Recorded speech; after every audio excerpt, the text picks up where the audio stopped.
நண்பர்களே, இன்றைக்கி எங்கள் வீட்டு பக்கத்தில் இருக்க பழையரும்பு கடைக்கு போயிருந்தேன் பாருங்கள். அங்கேருந்து இவ்வளோ கேட்ஜெட் செட் வந்தேன். ஃபஸ்ட்டு என்னென்ன இருக்குதுன்னு பார்த்துடலாம். ஸோ பிலிப்ஸோட ஒரிஜினல் இந்த மாதிரி ரேடியோ, அப்புறம் திரும்ப அதே போல் ரேடியோ 2 இருந்துச்சு. இந்த மாதிரி ரேடியோவை நிறைய பேர் என்னை கேட்டிருக்கீங்க. என்கிட்ட அப்போதைக்கு ஸ்டாக் இல்லை. ஸோ இன்றைக்கி பழையரும்பு கடையில் போகிறப்போ கடைசி நாள் தூக்கிட்டு வந்தாச்சு. அப்புறம் பார்த்தீங்கன்னா ஒரிஜினல் பிலிப்ஸோட டிவிடி பிளேயர். இது வந்து டேமேஜ் ஆன கண்டிஷனில் அந்த மாதிரிலாம் இல்லை, ஓரளவுக்கு நல்லா தான் இருந்துச்சு. அப்புறம் இது வந்து ஜேபிஎலோட இந்த காரில் இருக்கும் பார்த்தீங்களா ஆம்பிளிஃபையர், அது வித் யூஎஸ்பி போர்ட்டோடு இருந்துச்சு. ஸோ இந்த 4 பொருள் எவ்வளோக்கு வாங்கினேன் அப்படின்னு கேட்டிங்கன்னா வெறும் 200 தான் வாங்கினேன். ஸோ ஷாக்கிங்காக இருக்குல்ல. பல்லாவர சந்தையில் போயிருந்தேன்னு வச்சுக்கோங்களேன், டிவிடி பிளேயர் 1000 சொல்லியிருப்பாங்க. இது கண்டிப்பாக 300 400 சொல்லியிருப்பாங்க. அதெல்லாம் பார்த்தீங்கன்னா 1000 கிட்ட சொல்லியிருப்பாங்க. பழையரும்பு கடையில் இடக்கணக்கில் கொடுப்பாங்க. ஸோ நம்ம கேட்கும்போது அதை விட கொஞ்சம் ஒரு 100 200 எக்ஸ்ட்ரா வச்சு கூட கொடுப்பாங்க. பட் பல்லாவர சந்தைக்கு பார்த்தீங்கன்னா இந்த மாதிரி பழையரும்பு கடையில் இருந்தால் பொருட்கள் வந்து பல்லாவர சந்தைக்கு வருது, அந்த ஸ்கிராப் எலக்ட்ரானிக்ஸ் எல்லாம். ஆனால் ஏன் அவங்க அவ்வளோ ரேட்டு வச்சு விற்கான்னு தெரியல. யூடியூபர்ஸ் ஒரு காரணமாக இருக்கலாம் அப்படின்னு சொன்னாலும் அதுவும் ஏற்றுக்கக்கூடிய விஷயந்தான். நாங்கள் ஃபஸ்ட்டு இவங்க விலையை ஏற்றி விடணும் அப்படிங்கிற மோட்டிவில் ஆரம்பிக்கலை. ஸோ அப்போ ரேட்டு கம்மியாக இருந்துச்சுன்னு சொல்லி போட்டோம். பட் அவங்க வந்து எல்லா கடைகளும் கிடையாது, ஒரு சில கடைகள் வந்து சரி கூட்டம் வருது, நம்ம காசு அதெல்லாம் நினச்சி பண்ணுறாங்களான்னு எனக்கு தெரியல. புதுசு வாங்கினா கூட அந்த ரேட்டு வராது போல். ஆனால் அவங்க அந்த ரேட்டு சொல்கிறாங்க அந்த பல்லாவர சந்தையில். ஸோ மக்கள் வந்து முடிஞ்ச அளவுக்கு பேரம் பேசுங்க, இல்லைனா முடிஞ்ச அளவுக்கு பேரம் பேச முடியல, பேரம் பேசி குறைக்க மாட்டிருக்காங்க அப்படின்னா பெட்டர் அந்த கடையில் பொருட்களுக்கு வாங்குறதை ஸ்கிப் பண்ணிங்கன்னா அவங்க ஆட்டோமேட்டிக்காக பழைய ஸ்டேஜுக்கு வந்துடுவாங்கன்னு நினைக்கிறேன். ஸோ இன்றைக்கான வீடியோவில் இதை பிரித்து மேய்ஞ்சி என்ன பிரச்சனையாக இதை பழையரும்புகளில் தூக்கி போட்டாங்க அப்படிங்கிறத கண்டுபிடிச்சி இதை ஒர்க்காக வைக்கலாம். வாங்க வீடியோவில் போவோம். கார் ஆம்பிளிஃபையரை நீங்கள் முன்னாடி இருந்து பார்த்தா வேறு லெவலில் இருக்கும், அழகாக இருக்கே, நல்லா யூஸ் பண்ணிக்கலாம் போல் அப்படின்ட்டு இருக்கும். இதுவே நீங்கள் பின்னாடி திருப்பி பார்த்தீங்கன்னு வச்சுக்கோங்களேன், உங்களுக்கு தலைவலியே வந்துடும். ஏன்னா 2 பிளாக் கொடுத்துருப்பாங்க, அதிலிருந்து எக்கச்சக்கமான இன்புட் அவுட்புட் வருவாங்க. பார்த்தீங்களா, வயர் கொசன்னு இருக்கா. இதில் எது இன்புட்டு, எது நம்ம பவர் சப்ளை கொடுக்குறது, எது ஸ்பீக்கர் அவுட்புட்னு பார்க்குறதுக்கே தலை வளைஞ்சி வந்துடும். பட் இந்த டிவைஸில் பரவாயில்ல. பின்னாடி வந்து பார்த்திங்கன்னா ஒரு லேபிள் ஓட்டியிருக்காங்க. அதில் வந்து ஒவ்வொரு பிளாக்லேயும் ஒவ்வொரு வயரும் என்னென்ன குறிக்குது அப்படின்னு போட்டிருக்காங்க. இங்கே ஏ பிளாக்கில் பார்த்தீங்கன்னா இன்புட்டு, அதாவது நம்ம 12 வோல்ட் பவர் சப்ளை கொடுப்போம்ல, அதுவும் கிரவுண்ட் பின் இருக்கும். அந்த பக்கம் பார்த்தீங்கன்னா ஃபுல்லாகவே ஸ்பீக்கர் அவுட்டு தான். Front speaker, back speaker. காரில் வந்து 4 பக்கமும் ஸ்பீக்கர் வச்சுருப்பாங்களே, அது ஒவ்வொன்றுக்கும் என்னென்னு சொல்லிட்டு குறிப்பாக மென்ஷன் பண்ணியிருக்காங்க. இதில் வந்து ஊஃபர் இல்லை போல். இவங்க நார்மலாக ஃப்ரண்ட் அண்ட் பேக் ஸ்பீக்கர் தான் வச்சுருக்காங்க. என்ன கதைன்னு புரியல, போட்டு பார்த்தா தான் தெரியும். அது போக பின்னாடி பார்த்தீங்கன்னா இந்த மாதிரி ஏவி பின்ஸும் கொடுத்துருக்காங்க, ஆண்டனாக்கு ஒரு வயரும் கொடுத்துருக்காங்க. இதில் ஒரு சிறப்பான அம்சமே உள்ளுக்குள்ளே வந்து மெயின் மதர் போர்டு இருக்கும், பவர் சப்ளை, அப்புறம் சிப்ஸ் எல்லாம் இருக்கும். ஆனால் நம்ம இன்புட் கொடுக்குறோம்ல, இந்த சவுண்டு தெரியுது, இந்த மாதிரி யூஎஸ்பி பின்னு, ஆக்ஸ் பின்னு சொல்லிட்டு, இதை மட்டும் இந்த மேலே இருக்கிற இந்த பட்டன் நீங்கள் அழுத்தி விட்டிங்கன்னா தனியாக வந்துடும், ரிமூவ் பண்ணுற மாதிரி இருக்கும். பார்த்தீங்களா, வந்துச்சா. ஸோ மோஸ்ட்லி இதுதான் பிரச்சனையாக இருக்கும். சரி வாங்க இன்றைக்கி இதை கழட்டி அப்படி உள்ளுக்குள்ளே என்ன தான் கொடுத்துருக்காங்கன்னு சொல்லிட்டு பார்த்துடலாம். ஸோ முன்னாடி பார்த்தீங்கன்னா அதை ஈஸியாக ஸ்க்ரூலாம் ஓப்பன் பண்ணோன்னா டப்புன்னு ரிமூவ் பண்ணிடலாம். ஆனால் அது கீழே பார்த்தீங்கன்னா அந்த டிஸ்பிளே, எஸ்டி கார்டு போடுறதுக்கு ஸ்லாட்லாம் கொடுத்துருக்காங்க. சைடில் வந்து ஒரு 4-5 ஸ்க்ரூ கொடுத்துருப்பாங்க. அதை ஓப்பன் பண்ணாலே இந்த ஆம்பிளிஃபையர் நீங்கள் அப்படியே மூட்டாக தூக்கிடலாம். பார்த்தாலே தெரியும், சென்டரில் தான் மதர் போர்டு கொடுத்துருக்காங்க. ஸ்டிப்பு கனெக்ஷன் வந்து முன்னாடி இருக்க டிஸ்பிளேக்கு வருது. ஸோ அந்த ஸ்டிப் மட்டும் கட்டாச்சுன்னு வச்சுக்கோங்களேன், சோலி முடிஞ்சிச்சு. அந்த மாதிரி கதை தான்.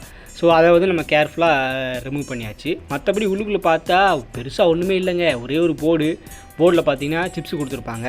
மற்றபடி இந்த ஆம்பிளிஃபையர் நம்ம வீட்டிலலாம் வச்சுருப்போம் பார்த்தீங்களா, அதில் இருக்க மாதிரி இருக்காது. இது ரொம்பவே சிம்பிளாக இருக்கும். நான் தூக்கும்போது நினச்சேன், என்னடா வெயிட்டே இல்லை, பழையரும்புகளில் வெயிட் போட்டு பார்க்குறாங்க, 200 கிராம் வருது, அது 10 ரூபாய் கூட கொடுப்பாங்க அவங்க எடைக்கு போட்டால். பட் நம்மக்கிட்ட விற்கும்போது கொஞ்சம் 20 30 ஏற்றி வச்சு விற்பாங்க, அது ஒன்றும் பிரச்சனை இல்லை.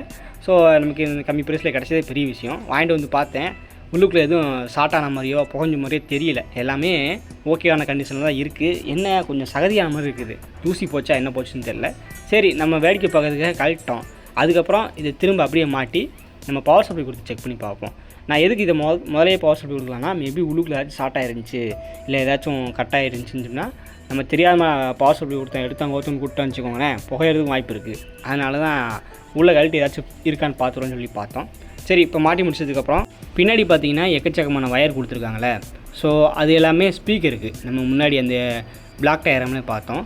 பட் அது கீழே பார்த்தீங்கன்னா ஒரு 4-5 பின்னு கொடுத்துருப்பாங்க. அந்த ஏரியா தான் நமக்கு பவர் சப்ளைக்கானது. ஸோ இதுக்கு வந்து 12 வோல்ட் சப்ளை தான் கொடுக்கணும். அதுக்கான அடாப்டர் நம்மக்கிட்ட ஒன்று கிடக்கு, ஒன்றும் பிரச்சனை இல்லை. ஸோ இப்போ வந்து என்னென்னா பின்னாடி எதுக்கானதுன்னு சொல்லி கொடுக்கணும். இங்கே வந்து 2 12 வோல்ட் கொடுத்துருக்காங்க, ஒரு கிரவுண்டு கொடுத்துருக்காங்க. அப்படிங்கிறப்போ நமக்கு எந்த 12 வோல்ட் எடுத்துக்கும் அப்படிங்கிறத கொஞ்சம் டீப்பாக செக் பண்ணணும். ஒரு சில ஆம்பிளிஃபையரில் பார்த்தீங்கன்னா +12 வோல்ட் -12 வோல்ட்னு கொடுத்துருப்பாங்க. நல்ல வேலை இங்கே அந்த கதையெல்லாம் கிடையாது, ரெண்டுமே +12 வோல்ட் தான் கொடுத்துருக்காங்க. சரி வாங்க நம்ம ஒவ்வொன்றா சால்ட்டிங் பண்ணணும். ஏன்னா இதுக்கு வந்து ஒரு ப்ளக் பாயிண்ட் மாதிரி இருக்கும், அது இருந்தால் தான் நம்ம காரில் மாட்ட முடியும். ஆனால் நமக்கு தான் அந்த ப்ளக் பாயிண்ட் இல்லையே. மேலே இருக்கிறதுக்கு தான் அந்த ப்ளக் பாயிண்ட் மாதிரி கொடுத்து வயர் கனெக்ஷனில் வெளியே விட்டுருக்காங்க, இது கிடையாது. இப்போ ஒன்று நம்ம சால்ட்ரிங் வச்சு அந்த வயரை எடுத்து நம்ம அந்த அடாப்டரில் கொடுக்குற மாதிரியும் பார்த்துக்கணும். ஸோ அப்படி பார்த்தப்ப நம்ம ஒரு 3 பாயிண்ட் கண்டுபிடிச்சாச்சு. எப்படின்னா 2 12 வோல்ட் கொடுத்துருந்தாங்க, அந்த 2 12 வோல்ட்டையும் ஒன்றா ஜாயின் பண்ணி அப்புறம் கிரவுண்டு இப்போ பார்த்திங்கன்னா ஒரு 12 வோல்ட்டு ஒரு கிரவுண்டு பின் நமக்கு கிடச்சிரும். ஸோ அதை வந்து இந்த அடாப்டர் மாட்டி விட்டாச்சு. அப்புறம் பார்த்தீங்கன்னா இது ஆன் ஆக மாட்டேங்குது. இடையில வந்து அந்த டிஸ்பிளே வெல்கம் வந்துச்சு, அப்புறம் கம்பெனி பேர் காட்டுச்சு. அதுக்கப்புறம் பார்த்தீங்கன்னா இந்த முன்னாடி இருக்கிற பேனல் அதுக்கான இன்புட் எதுவுமே வரல. நானும் பட்டன் அமுக்குறேன், அப்புறம் லைட்டெல்லாம் எரியணும், அதுவும் எரிய மாட்டேங்குது. அமைக்கி பார்த்தேன் மொத்தமாக ஆன் ஆயிடுச்சு. அப்போ இது கனெக்ட் ஆகும்போது ஒன்று இதுக்கு சப்ளை வரமாட்டேங்குது, அல்லது ஏதோ பிரச்சனை இருக்குது. அதனால தான் இது வந்து அப்படியே ஆஃப் ஆகுது போல். இப்போ செக் பண்ணி பார்த்ததில் இது ஓகே, இதில் டிஸ்பிளேலாம் கரெக்டாக தான் எரியுது. ஆனால் முக்கியமான இதுதான் ஒன்றும் வேலைக்கு ஆக மாட்டேங்குது போல். ஸோ உள்ளே என்னென்னு பார்த்துடலாம். ஸோ இந்த மாதிரி கழட்டி பார்த்ததில் இப்படி தான் கொடுத்துருப்பாங்க. ஒரு சிங்கிள் போர்டு தான் இருக்கும் அங்கே பார்த்தீங்களா. எல்லாமே பட்டன்ஸ் ப்ளஸ் அந்த டியூனர், இவ்வளோ தான். இதில் எங்கேங்க மதர் போர்டே காணோம். ஜஸ்ட்டு கனெக்ஷன் மட்டும் தான் இதுக்கு கொடுக்குது போல், மற்ற எல்லா வேலையும் இது தான் பார்க்குது போல். ஏன்னா சிப்ஸை காணும் பாருங்கள். பேசிக்காகவே சிப்பு வச்சுருப்பாங்க. இந்த மாதிரி ஒரு கண்ட்ரோலர் இருக்குது அப்படின்னா கருப்புலலாம் சிப்பு வச்சுருப்பாங்க. ஏன்னா இங்கே சிப்பே இல்லை, எப்படி இது ஒர்க் ஆகுதுன்னு தெரியலங்க. வேறு லெவலில் டிசைன் பண்ணியிருக்காங்க பாருங்கள். எல்லாமே பட்டன்ஸ், எல்இடிஸ், அப்புறம் டியூனர், ஒரு மைக் இருக்குது, ஆக்ஸ் கேபிள், யூஎஸ்பி, எல்லாமே அவ்வளோ. அந்த பிசிபி கனெக்ஷனும் இங்கே தான் போயிட்டு கனெக்ட் ஆகுது. இங்கே பார்த்தீங்களா விசிசி, கிரவுண்டு, அப்புறம் அப் டவுன் சம்திங் நிறையா கொடுத்துருக்காங்க. எல்லாமே இங்கே வந்து கனெக்ட் ஆகி இதுக்குள்ளே இன்புட்டாக போகுது. ஸோ உள்ளுக்குள்ளே பார்த்தீங்கன்னா டீகோடிங் நடந்து நம்ம யூஎஸ்பியில் வர்ற பாட்டு எல்லாத்தையுமே அதுதான் கண்ட்ரோல் பண்ணுது. அப்போது இது வரமாட்டுக்கு அப்படின்னு என்ன பிரச்சனையாக இருக்கும்?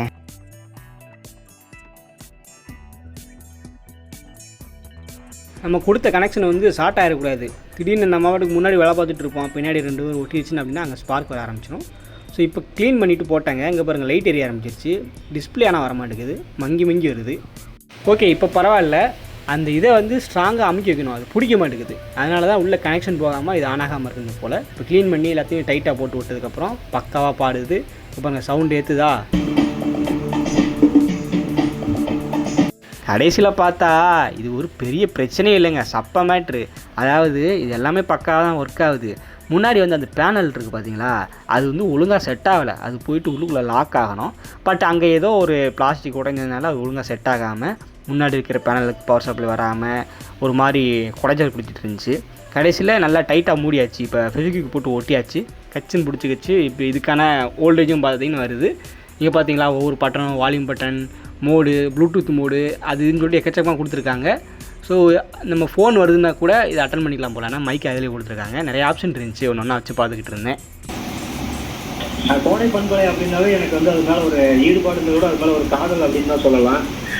எத்தனை பண்பலை வந்தாலும் அது அசைக்க முடியாத பண்பலைன்னு தான் சொல்லலாம். ஏன்னா அந்த அளவுக்கு வந்து அந்த நிகழ்ச்சிகள் வந்து பார்த்தீங்கன்னா குவாலிட்டி வேறு, குவாலிட்டி அந்த தரத்துக்கு நிகர் அது கோடை பண்பலை மட்டும்தான். அந்த வகையில் வந்து நான் எப்பவுமே உடற்கல்வி ஆசிரியராக இருந்தால் கூட இவ்வளோ வந்து பார்த்தீங்கன்னா நாகரிகங்கள் வளர்ந்துருந்தாலும் அந்த பண்பலையில் கேட்கறது அப்படின்றது வந்து